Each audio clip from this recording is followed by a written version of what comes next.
둠스데이 클락이라고 하는데, 바로 지난주 22일 이 과학자회에서는 지구 종말 3분 전이라고 발표를 했습니다. 자기들끼리 만드는 시계입니다. 수소폭탄을 발명하고 실험에 성공했을 때가 인류 종말 2분 전이었고, 케네디 대통령 시절에 쿠바 분쟁, 그리고 러시아 소련과 다투었을 때가 종말 2분 전까지 갔었던 시계가 그동안 5분으로, 종말 5분 전으로 늘 정지되어 왔었던 그 시계가 바로 지난주 3분 전으로 2분 앞당겨졌다고 자기들끼리는 발표했습니다. 인류 종말의 시나리오는 늘 그렇습니다. 적어도 6가지, 7가지 정도 시나리오는 있습니다.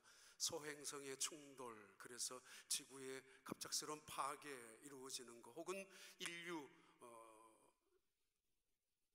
만드는 핵 문제, 핵 전쟁에 의해서 종말이, 혹은 기후의 변화, 기후의 급격한 차이 때문에 도저히 예측할 수 없는 일들이 일어나는, 또는 전염병, 바이러스 같은 인간의 지식으로 제어할 수 없는, 다시는 발명할 수도 없는 백신 개발 때문에 파멸이 앞당겨질 수도 있다라는 종말의 시나리오가 몇 가지가 있습니다. 근데 작년 12월 12일 날 영국 물리학자인 스티븐 호킹스, 가장 유명한 대단한 과학자 중에 한 사람인 스티븐 호킹스, 그분이 이렇게 이야기했습니다. 인류의 종말은 그런 자연적인 재난, 재앙보다가는 인간이 만드는 지능, 인공적인 지능에 의해서 종말은 치명적으로 앞당겨질 수 있을 것이라고 그렇게 발표를 했습니다. 대단한 시대에 살아갑니다. 도저히 예측도 할 수 없었던 시대에 살아갑니다. 30년 전, 20년 전만 하더라도 미래학자들은, 사회학자들은 앞으로 어느 정도의 변화될 것을 예언 정도는 하고 있었습니다만, 지금은 10년 전부터, 5년 전부터 지금은 결코 누구도 앞으로 이 사회가, 이 세상이 어떻게 변화될 것이라는 것은 장담할 수 없는, 그냥 예측할 수도 없는 그런 세상에 살아갑니다. 변화무쌍한, 그리고 급격히 발달되어진 인공적인 지능 속에, 편리함 속에, 기가 막힌 세상 속에 살아가고 있습니다. 스티븐 호킹스는 바로 이런 것이 인간의 종말을 앞당기는 치명적인 것이 될 수 있다라고 지적을 했습니다. 어떻든 좋습니다.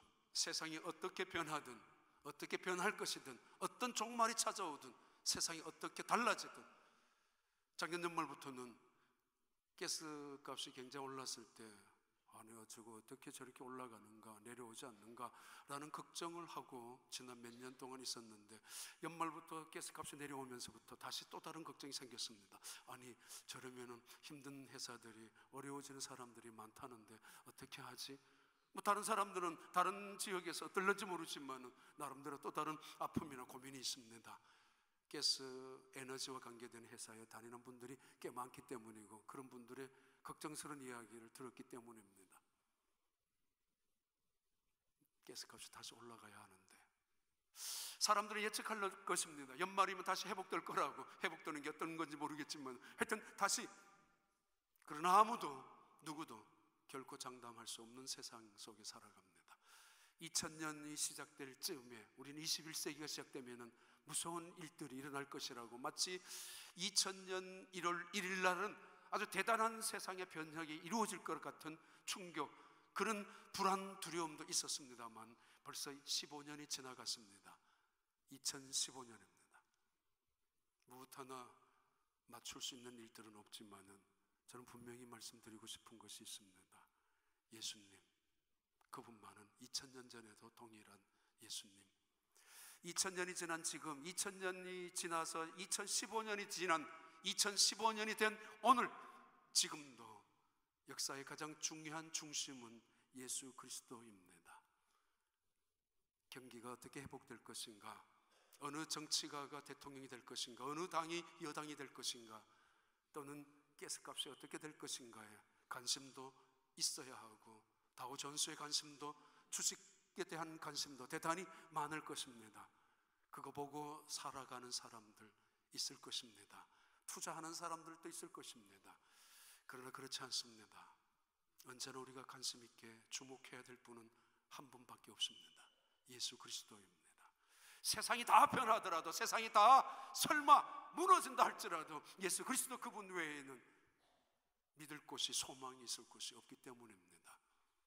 2015년 한 해 예수 그리스도를 주목하고 예수 그리스도를 바라보고 예수 그리스도와 함께 다시 한번 걸어가는 한 해가 되기를 진심으로 바랍니다. 마가복음 1장 1절 말씀은 이렇게 시작을 했습니다. 2014년 1월 달에 첫 주의 말씀을 드리면서 하나님의 아들 예수 그리스도의 복음의 시작이라, 이 말씀 한 절은, 이 말씀 한 타이틀은 인류 역사의 가장 중요한 주제이고 인류 역사상 가장 없어서나는 위대한 대선언입니다. 마치 하나님이 천지를 말씀으로 창조하셨느니라 라는 창세기 1장 1절의 대명제처럼 그 다음 인류 역사의 가장 큰 중심의 주제는 이 말씀입니다. 하나님의 아들 예수 그리스도 복음의 시작이라. 교회의 핵심이고 복음의 핵심이며 인류 역사의 가장 중요한 타이틀 제목입니다. 이 말씀으로 작년 한 해 예수님과 함께 마가복음을 걸어왔었고 동행하고, 오늘 2015년이 지난 오늘 본문 마지막 마가복음 16장을 통해서 결론을 맺으려고 합니다. 다시 2015년 예수님과 함께, 빌딩과 함께가 아니고 손님들과 함께가 아니고 사람들과 물질과 함께가 아니라 예수님과 함께하는 여러분의 삶이 되기를 바라는 간절한 바람으로 이 말씀을 마무리를 드리려고 합니다. 하나님의 아들 예수 그리스도 복음의 시작이라. 대부분의 사람들은 한 학기 마치면은 그 공부가 끝이 나고 한 학년이 마치면은 그 학년의 공부는 다시 공부하지 않을 때가 있습니다. 그래서 어떤 분은 피아노를 레슨 받으면 선생님과, 또는 운동, 골프 선생님 혹은 학교 선생님들 그 관계 속에서 한 학기가 마치고 한 학년이 마치고 한 책을 챕터를 띄고 혹은 가르칠 걸 다 가르치고 배운 것을 배우고 난 다음 그 선생님이 학생에게 말합니다. 이렇게 살으라고. 피아노를 칠 때는 이런 태도를, 이런 행동을 꼭 해라고. 골프를 칠 때는 언제나 이렇게 해야 된다고. 학교 공부를 마치고 선생님이 시험을 치는 학생들 앞에서 이렇게 시험 준비를 하라고. 자기 나름대로 하고 싶은 이야기를 각각 할 것입니다. 근데 중요한 거 하나 있습니다. 마치고 난 학생들은 한 학기를 마치면은, 한 학년을 마치고 나면은 그 선생님을 향하여 이렇게 말합니다. 선생님, 이제 저는 선생님의 제자입니다. 설마 그 자리에서 그렇게 말을 하지 않았다 할지라도 밖에서 다른 사람들에게 혹은 지나가서 언제인가 나는 그분에게 공부를 배운 제자이라고. 그리고 선생님도 그렇게 말합니다. 넌 내 제자라고. 한 학기를 마치고 책 한 권을 띄고 나서 말합니다. 예수님을 10년을 믿고 20년을 믿고 성경을 몇 번이나 읽고, 아니 마가복음을 한 해 동안 마무리하고 한 달 다시 오늘 말씀을 드리고 있습니다. 예수님은 우리에게 말씀하십니다. 넌 내 제자야. 넌 내 제자야. 근데 우리는 굉장히 부담스러워합니다. 거북하게 합니다. 아니 거기에 어떤 짐까지 느낄 때가 있습니다. 난 예수님의 제자입니다. 난 예수님의 제자로 살고 싶습니다. 나는 예수님의 제자로서 예수님의 그 스승님 인격 명예를 위해서라도 잘 살겠습니다 라는 이야기를 하고 산다는 것이 별로 많이 보지 못했고, 또 그것이 굉장히 굴레인 것처럼 여기는 사람들이 많습니다. 그럼에도 우리는 예수님의 제자입니다. 지난 4, 5년 동안 제자 성경 공부반을 멈추고 있지만은 금년에 다시 시작을 하려고 합니다. 제11기 마가복음 마가복음 한 책을 마치면서 예수님은 제자들을 3년 동안 가르치고 마치시면서 무슨 말씀을 하셨을까? 어떤 말씀을 제자들에게 하시고 싶었을까? 이거 결론을 맺고 마가복음을 끝내야 되지 않겠습니까? 왜냐하면 다른 거 다 있더라도, 다른 거 다 부족하더라도 선생님이 마지막 훈련장에 가는, 시합을 가는, 뭔가 세상을 향해 나아가는 사랑하는 제자일수록, 아주 뭔가 기대가 가는 학생일수록 붙잡아 놓고 한마디 할 것입니다. 너 이렇게 살으라고. 예수님 하시는 말씀입니다. 첫 번째 말씀이 마가복음 16장 15절의 말씀입니다. 또 이르시되 너희는 온 천하에 다니며 만민의 복음을 전파하라. 사실은 이 말씀은 타당하지 않습니다. 왜냐하면 14절에 보면은 예수님이 부활하셨고, 부활하신 예수님께서 제자들을 만나고 있는 순간에도 그 제자들 중에 몇몇은, 어쩌면 대부분의 사람들은 예수님이 정말 부활하셨는가에 대한 의심을 여전히 품고 있는 자리였습니다. 아직 믿었지 못한 제자들, 아직도 성숙되지 못한 그 제자들, 가르쳤지만은 3년 동안 보여줬지만은 자기가 다시 부활하신 것을 확실하게 보여주고 있지만은 그 제자들은 여전히 의심하고 있는 그 제자들에게 예수님은 이렇게 말씀하십니다. Go into all the world. 온 세상으로 들어가라고. Preach the good news. Preach the gospel. All creation. 이렇게 말씀합니다. 복음서의 마무리이며 그리스도인, 아니 교회의 본질을 가르쳐주는 예수님의 아주 중요한 말씀입니다. 하나님의 아들 예수 그리스도 복음의 시작이라. 그 시작되었던 예수님 마가복음 1장 1절의 말씀은 마가복음 16장 마지막을 마치면서 예수님은 제자들에게 말씀합니다. 이제는 너희가 복음을 시작해야 돼. 다시 시작해야 돼. 너희들이 말이야. 얼마 전까지만 하더라도 예수님은 그들에게 몇 번이나 언급하셨습니다. 예루살렘에 올라갈 것이라고, 죽게 될 것이라고, 그러나 죽은 후에 3일 후면 다시 살아날 것이라고 거듭거듭 반복하시면서 그들에게 예언하셨습니다. 그러나 아무도 예수님의 이야기를 귀담아 듣지 않았었고, 누구도 예수님의 말씀을 마음판에 새겨 놓은 사람은 없었습니다. 그리고 그대로 예수님은 십자가에 죽으셨습니다. 죽으신 지 사흘 만에 몇몇 여자들이 새벽 일찍이 예수님의 무덤이 있는 곳으로 달려갔었습니다. 예수님이 살아계셨을 때 내가 다시 사흘 만에 부활하실 것이라는 그 말씀을 새겨서 기대감을 가지고, 틀림없이 우리 예수님은 부활하셨을 것이라는 그 믿음, 확신을 가지고 안식이 지난 다음 첫날 새벽에 예수님의 무덤을 향하여 달려간 것은 결코 아니었습니다. 안식일이 막 시작되는 금요일 오후 예수님이 돌아가셨기 때문에 어쩔 줄 몰랐습니다. 장례는 치러야 되는데 경황이 없었습니다. 그래서 그냥 아리마대 사람 요셉의 무덤을 빌려서 장례를 치루었는데, 이틀이 지난 다음에 그들의 마음속에는 정말 아쉽기 짝이 없고 죄송하기 짝이 없고 송구한 마음이 그지 없습니다.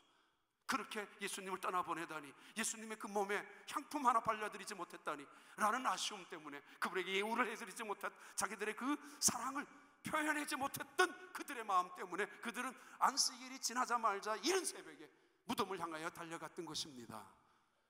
부활할 것을 믿고 달려간 것은 제자들도 마찬가지지만 여자들도 마찬가지였습니다. 그런데 그 예수님이 부활하셨습니다. 깜짝 놀랍니다. 충격을 받았습니다. 어이없는 일이 이루어지고야 말았습니다. 무덤은 열려졌고, 열려진 그 무덤 속에 천사가 있어서 그들을 향하여 너희들이 찾는 예수님은 여기 계시지 아니하고 살아나셨다 말씀하셨습니다. 그들은 혼비백산해서 깜짝 놀라서 그 자리에서 도망치듯 집으로 달려왔습니다. 돌아오면서, 지나가면서 몇몇 사람들 부딪혔을 것입니다. 물었을 것입니다. 아니 당신들 무슨 일이 있냐고, 왜 이렇게 사색이 되었느냐고, 아니 왜 이렇게 겁에 질린 듯이 지나가느냐고. 묻지는 않았겠지만 어떤 사람들은 물으려고 했었겠을 그런 상황 있는 그 순간순간에 이 여자들은 말 한마디 못했습니다. 너무도 충격을 받아서 예수님이 부활하셨다니 믿어지지 않아서, 천사가 한 그 말이 믿겨지지 않아서 그랬던 여자들이 다시 있을 수 없어서 제자들과 함께 무덤을 또 찾아갔습니다. 그런 그들, 그렇게 마가복음이 끝이 났었던 본문이지만은 겁이 나고 두려워서 아무것도 할 말이 없는 이들, 벌벌 떨고 있었던 마가복음의 이 제자들, 그들을 예수님께서는 다시 만나 주십니다. 만나서 의심하고 두려워하고 불안해하고 있는 그들을 향하여 예수님께서 하시는 첫 번째 말씀입니다. 너희는 세상에 가서 복음을 전파하라고. 전도해 보신 경험이 있습니까? 누군가를 전도하는 경험이 있다면 예배드리는 태도가 달라질 거예요. 저 사람 심정처럼 들어야 되니까. 교회에 대해서 대단히 마음이 바뀌어질 것입니다. 혹시라도 이 사람이 교회 와서 나쁜 것 먼저 볼까 봐, 그래서 변명하기 전전긍긍하려고 어떤 마음으로, 어떤 말로 이 사람에게 좋은 것을 이야기해 줄까라는 전도하는 사람들의 심정 말입니다. 어느 교회에서 운영하는 영성 부부동산이나 드레스데아스나 불꽃 같은 그런 동산에서 한번 들은 적이 있습니다. 어느 여자 집사님이 자기 시아버지 장로님께서 있었던 이야기를 간증한 것을 기억합니다. 그 여자 집사님이 이렇게 말했습니다. 자기 시아버지 장로님이 굉장히 독실한 크리스찬이었다고. 근데 어느 날 병원에서 진단받고 불과 이제 얼마 남지 않는 인생을 살 거라는 시한부 인생을 판정을 받았다고. 그리고는 병원에서 의사가 이야기했었다고 합니다. 장거리 여행은 결코 하지 말라고, 너무 멀리 가지 말라고, 무리하지 말라고, 그런 몇 가지의 주의를 주었고 경고를 했습니다. 약을 시간 맞춰서 드시라고까지. 근데 이분이 어느 날 가방을 챙기면서 이 장로님께서 한국 나가시겠다고, 자식들이 말렸습니다. 안 됩니다. 조금 다시 회복되거든, 조금 더 건강되거든, 그리고 시간 맞춰서 제가 모시고 가겠습니다라고 만류했음에도 이 아버지 장로님은 그들의 만류를 뿌리치고 갔다고 나가셨습니다. 전주 고향에 가셨습니다. 이유는 친척들, 예수님을 믿지 아니하는 친척들, 특별히 자기 처가 쪽에 있는 사람들, 전주에 나가서 약 일주일 동안 만나는 사람들, 가까운 친척들, 그리고 자기가 다녔던 학교에까지 가가지고 채플 시간에 간증까지 하면서 그 아픈 몸으로 의사까지도 만류했었는데, 한 주가 지나면서 미국으로 다시 들어오려고 하는 순간에 가까웠던 친구, 친지분들과 식당에 앉으셨습니다. 그리고는 다시 한번 이야기했다고 합니다.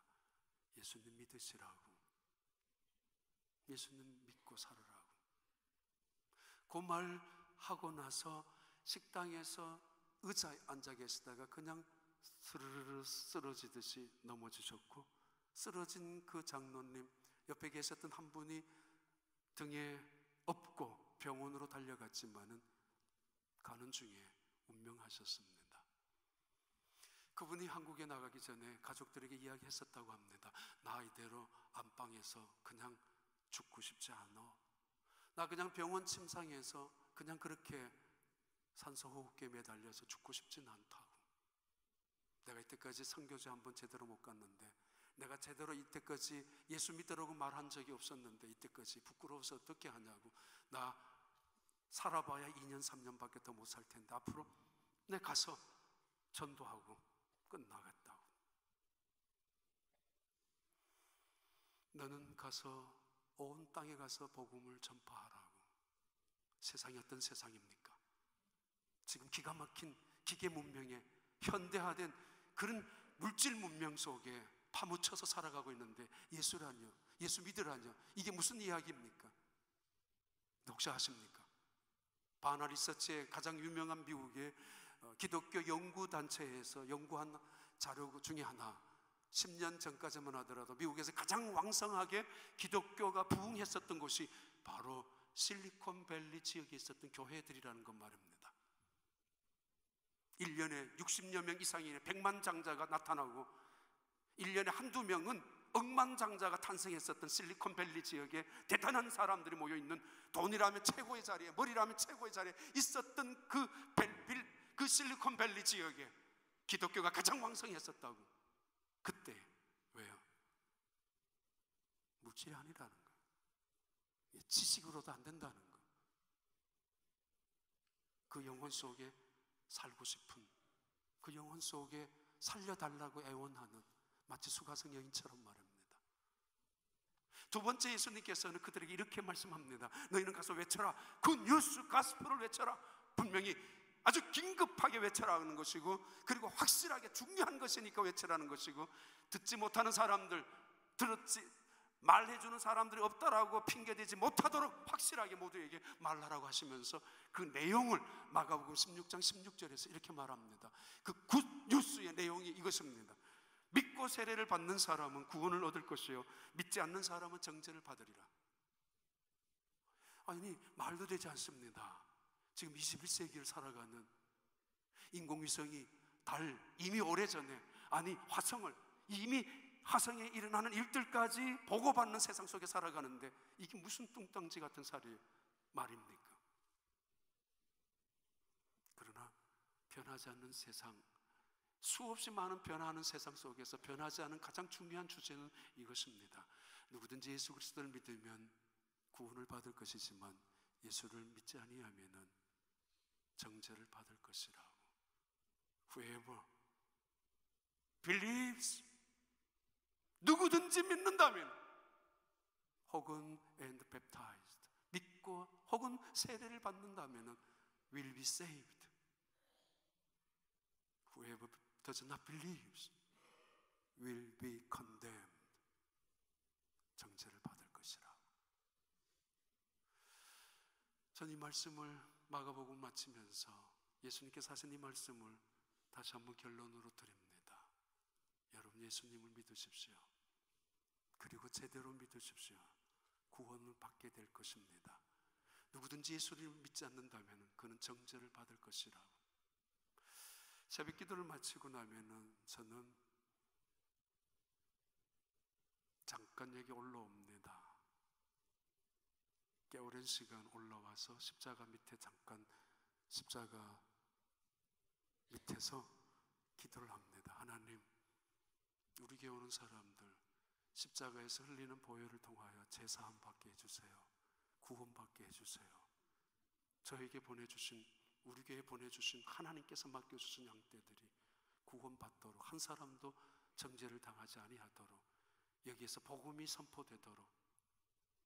그리고 또 하나는 늘 헌금 주머니가 제게 있기 때문에 힘들고 어렵게 살지 아니하도록 물질에 대한 축복도 이 헌금 주머니 위에 올려진 물질만이 아니라 저들의 사업, 저들의 가정을 통해서도 하나님의 형통케 하신 축복을 이루어지게 해달라고. 새벽기도 마치면은 저 자리에 십자가 밑에 들어가서, 그래서 일부러 막아놓지 않고 헌금 바구니도 이쪽으로 내려놓지 아니하고 그대로 놔두라고 이야기했습니다. 누구든지 믿고 세례를 받는 자는 구원을 받을 것이지만은 믿지 않는 자는 정죄를 받을 것이라고. 요한복음 3장 14절의 말씀은 이렇게 언급합니다. 모세가 광야에서 뱀을 든 것 같이 인자도 들려야 하리니. 15절, 이는 그를 믿는 자마다 영생을 얻게 하려 하심이니라. 믿는 자마다 영생을 얻게 하려 하심이니라. 16절 18절까지 말씀 계속 읽습니다. 하나님이 세상을 이처럼 사랑하사 독생자를 주셨으니 그는 믿는 자마다 멸망하지 않고 영생을 얻게 하려 하심이라. 믿는 자, 어린아이가 출산할 때, 태어나올 때 지 힘으로 태어나는 거 아닙니다. 수동적이어야만 합니다. 믿는 믿음. 오해할 때가 있죠. 내가 가진 어떤 힘을 통해서 구원받는 거 아니냐라고 오해할 때가 있습니다. 내 선함을 통해서, 어쩌면은 내 노력을 통해서 이루어지는 것이 구원이 아니냐라고 하는데 단 한 가지입니다. 믿는 자입니다. 17절 말씀 이렇게 말씀합니다. 하나님이 그 아들을 세상에 보내신 것은 세상을 심판하려 하심이 아니요 그로 말미암아 세상이 구원을 받게 하려 하심이라. 18절, 그를 믿는 자는 심판을 받지 아니하는 것이요 믿지 아니하는 자는 하나님의 독생자 이름을 믿지 아니하므로 이미 벌써 심판을 받은 것이니라. 예수님 하시는 말씀입니다. 이 세상 속에 살아가는, 오늘도 세상에 별별 것을 붙잡고 우상처럼 믿고 살아가는 사람들에게 오직 하나 믿어야 될 것을 말씀합니다. 누구든지 whoever believe in him, Jesus Christ, 예수 그리스도를 믿는 자는, 믿는 자만 구원을 받을 것이라고. 1950년에 네팔에는 예수 믿는 사람이 단 한 명도 없었습니다. 그런데 1990년에 40년이 지난 다음 네팔에는 약 4만 명의 기독교인이 통계적으로 예수 믿는 사람으로 나왔습니다. 단 한 가지 이유였습니다. 프레덤이라는 사람 때문입니다. 힌두교에 믿는 아버지 어머니, 네팔 사람의 부모님의 밑에서 자라난 이 프레덤, 그는 교육열이 강했던 아버지 어머니 덕분으로 인도에 가서 교육을 받고, 그리고 나중에 2차 대전 때는 영국 공군 조종사로 전투에 참여한 적도 있었습니다. 이 프레덤이라는 젊은 사람, 전투 중에 발을 다칩니다. 낙하산을 내려오다가 총에 맞아서 다리를 절단하지는 않았지만은 결국 불구자가 되고 말았습니다. 얼마 후에 박트 싱이라는 전도자를 만나서 인도에서 그는 예수를 믿게 됩니다. 예수를 믿고 나서 그의 마음속에 부담이 생기게 됩니다. 네팔에 가서 전도하라고. 네팔에 가서 가족과 친척과 이웃 많은 사람들, 하나도 예수라는 이름을 들어본 적이 없는 네팔 자기 조국에 가서 전도하라고. 그러나 그때마다 그는 거부했습니다. 이건 아니라고. 왜냐하면 네팔은 산악지대입니다. 건강한 다리로도 걸어다니기가 쉽지 않고, 건강한 청년의 힘이라도 그 시간을, 그 오르락내리락 하는 게 간단한 문제가 결코 아니었기 때문에 그는 아니라고 거절했었는데, 계속 마음속에 부담이 찾아왔었습니다. 그래서 결국 그는 하나님께서 주시는 사명으로 여기고 네팔로 돌아갑니다. 돌아와서 전도합니다. 은밀하게 전도한 것이 아니라 공적으로 전도하기 시작했습니다. 그 나라에는 다른 사람에게 전도하다가 걸리면 6년의 감옥에 가야 하고, 전도를 받아서 개종한 사람은 1년을 감옥에 보내야 합니다. 6년을 2번씩이나 감옥에서 보냈던, 나중에는 10년 동안이나 감옥에서 있었던, 전생애의 대부분을 감옥에서 보내기도 했던 이 프레덤이라는 이 사람. 그런데 감옥에서 만난 제수들에게 전도했었고, 감옥에서 만난 그의 간수들에게까지 전도해서 석방되어서 나오면은 전도받은 제수들이, 전도받은 간수들이 세우는 교회가 세워지기 시작했습니다. 산 위를 다닐 때마다 밤에 집이 없잖아요. 한 집 건너 또 한 집 굉장히 먼데, 어느 날 너무 먼 지역이라서 잠은 늘 나무 위에서 잔다고 합니다. 적어도 나무 위 5m 위에까지 올라가서 잠을 자는데, 이유는 호랑이가 그 정도 점프를 해가지고 죽일 수도 있어서 가장 높은 나무 위에 올라가서 잠을 자는, 아마 그 나름대로 기술이 있겠죠. 근데 어느 날 잠은 쏟아지는데 나무는 안 보이고, 결국은 그냥 어떤 자리에서 쓰러지고 말았습니다. 쓰러진 채 잠이 들었습니다. 그렇게 하면 안 되는데 죽습니다. 호랑이에 밥이 되고 맙니다. 근데 아침에 눈을 뜨고 보니까 살아 있었습니다. 자기도 모르는 사이에 쓰러져서 잠이 잤는데, 근데 주변에 호랑이 털이나 호랑이 발자국이, 적어도 2마리 이상의 호랑이가 자기 옆에 있었다가 간 것이, 그것도 잠시 있다가 간 발자국만 있는 게 아니라 머물었던, 앉아 있었고 뒹굴었던 자리까지 있었던 게 있었습니다. 보였습니다. 그분이 미국에 방문해서 이런 이야기를 했습니다. 여러분, 저에겐 한 가지 믿는 것이 있습니다. 바로 예수님이 나와 함께 하신다는 사실입니다. 믿는 자는 구원을 받을 것이요, 믿지 않는 자는 정죄를 받을 것인데, 이때 세 번째 주제로 넘어가면 구원이 뭐냐고요. 구원이 바로 예수님이 나와 함께 하신다는 사실을 의미합니다. 우리는 구원을 오해할 때가 있습니다. 아니, 구원을 단편적으로 이해할 수가 있습니다. 내가 단지 예수 믿고 나서 이제 천국 갈 수 있을 것이다, 천국 가는 어떤 열차에 티켓 하나를 들고 있는 사람, 오늘 힘들고 어렵지만은 내가 죽으면 천국 갈 수 있어, 나는 이 고통스러운 세상이지만은 심지어 지옥 같은 인생을 살지만은 나는 죽으면 천국 갈 수 있단 말이야 라고 인내하면서 이를 악물고 참고 그 소망 하나만 가지고 티켓을 품고 살아가는 사람, 잘못된 것은 아닙니다만은 그것만은 아닙니다. 티켓을 손에 들고 있는 게 아니고 열차가 오면 타고 가는 게 아니라 이미 열차를 타고 있는 것을 의미합니다. 단지 한순간의 변화, 가치관의 변화, 한순간에 내가 주일날 예배를 드리고 있다는 것으로 내 인생이 변화되어 가고 있다는 것으로만 구원받은 것으로 확신하지 말게 되기를 바랍니다. 구원의 확신은 그 예수님이 나와 함께 하신다는 사실입니다. 예수의 생명이, 예수의 부활이, 예수의 능력이 우리와 함께 하신다는 사실입니다. 프레덤이라는 이 사람, 그가 갖고 있는 구원, 주님이 나와 함께 하신다는 것입니다. 마가복음 16장 17절부터 18절까지 이 사실을 이렇게 말씀합니다. 믿는 자에게는 이런 표적이 따르니 곧 그들이 내 이름으로 귀신을 쫓아내며 새 방언을 말하며 함께 나타나는 표적을 말합니다. 뱀을 집어 올리며 무슨 독을 마실지라도 해를 받지 아니하며 큰 병든 사람에게 손을 얹은즉 나으리라 하시더라. 언제나 이런 일이 일어난다고, 어느 때나 모든 사람들에게 반드시 일어나야만 된다는 이야기가 아니라, 때로는 베드로를 통하여, 때로는 사도 바울을 통하여, 때로는 예루살렘 교회를 통하여, 때로는 안디옥 교회에서도, 때로는 러시아에서도, 때로는 중국에서도, 때로는 아프리카에서도, 때로는 남미에서도 누군가가 뱀을 잡았는데 죽지 않는 현상을 하나 보고, 누군가가 독을 마셨는데도 아무런 해를 받지 않은 것을 바라보고, 누군가는 예수 이름으로 귀신을 쫓아내는 것을 보면서, 누군가는 새로운 방언을 말하는 것, 우리 중에 어떤 사람들은 누군가에게 손을 얹은 즉 병을 고치는 것을 바라보면서, 봐라, 성령이 우리와 함께 하시는 거 아니냐, 봐라, 이게 바로 예수님의 생명의 영이 우리 곁에서 함께 하신다는 증거라고 구원받은 표적을 이야기하는 것의 말씀입니다. 예수님 말씀입니다. 너희는 가라, 복음을 외쳐라. 두 번째, 그 복음이 뭐냐고요? 믿는 사람은 구원을 받지만은 믿지 않는 사람은 정죄를 당할 것이라고. 별별 이유, 별별 핑계, 구실을 다 당하고 갖고 있지만은 믿어야 될 이유는 한 가지입니다. 믿지 아니하면은 죽습니다. 지옥에 갑니다. 협박이라고 위협이라고 하지 마십시오. 그리고 세 번째는 정말 구원받은 사람들에게 예수님의 생명이, 그들에게는 예수의 생명이, 다른 말로는 성령이, 하나님의 성령이 함께 하신다라는 말씀을 우리에게 약속을 주고 있습니다. 그리고 마지막에 이렇게 말씀을 맺고 있습니다. 마가복음 16장 19절부터 20절입니다. 주 예수께서 말씀을 마치신 후에 하늘로 올려지사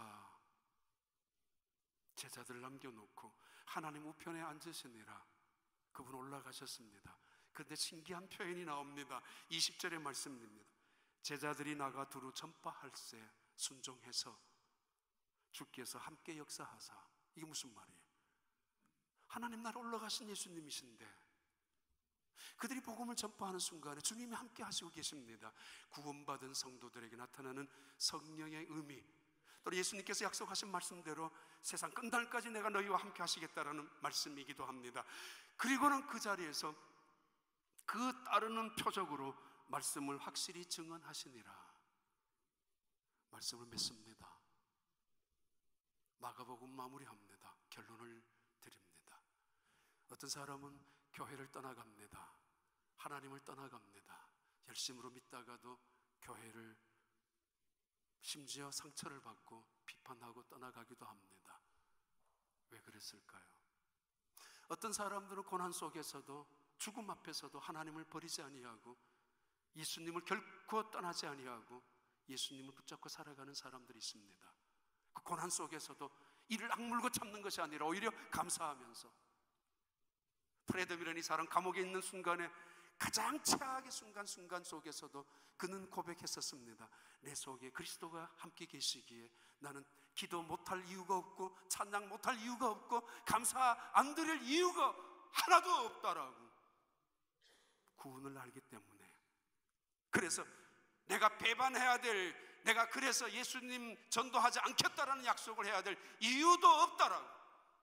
왜 교회를 떠나가요? 봉사하다가 왜 하나님을 원망합니까? 하나님 그렇게 열심으로 믿다가. 왜요? 구원을 모르기 때문에. 구원이 뭔지 모르기 때문에 아직도. 다른 말로 내 안에 계시는 나와 함께 하시는 예수님을 너무도 작게 여기고 너무도 소홀히 여기고 그 예수님을 우습게 여기기 때문에 또 다른 것들, 또 다른 대단한 것들, 세상을 바라보는 집중력이 세상에 있고 세상을 향하여 주목하고 있기 때문에, 가스값에 주목하고 있기 때문에 예수님이 작게 보입니다. 돈 10불, 1불 보다가도 예수님은 더 시시한 존재로 보입니다. 그러니까 교회도 우습게 보이고, 그러니까 예배조차도 시시하게 보이고, 그러니까 교회 와서 섬기고 봉사하는 것조차도 우습게 여겨집니다. 내 기분에 따라서. 주님은 그렇게 작은 분 아닙니다. 아니, 예수님은 시시한 분이 아닙니다. 예수님은 복음입니다. 그를 믿는 자는 살지만은 믿지 않는 자는 죽게 됩니다. 예수님, 여러분 하나님의 아들 예수 그리스도, 그분을 영접하시고 다시 한번 확인하시고 2015년 주님과 함께 다시 복음으로 시작하고 걸어가는 여러분의 인생이, 여러분 새로운 한 해가 되기를 진심으로 축복합니다.